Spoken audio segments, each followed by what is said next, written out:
Hello everyone, back with me again in this channel. So on today's video, I'm gonna give you a basic tutorial on Capcut on how you can change the name of your project or rename a project on Capcut.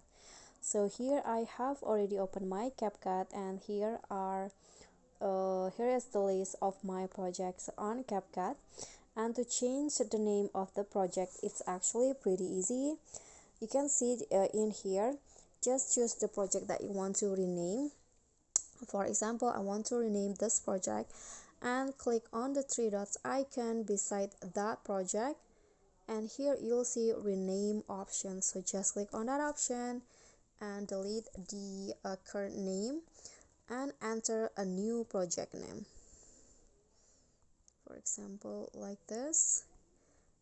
And after that, click on OK, and just like that, the project has been renamed. Okay, so that's a simple tutorial for me, but I hope this will be helpful. So thank you for watching. Don't forget to like, comment, subscribe, and also click on the thanks. Bye.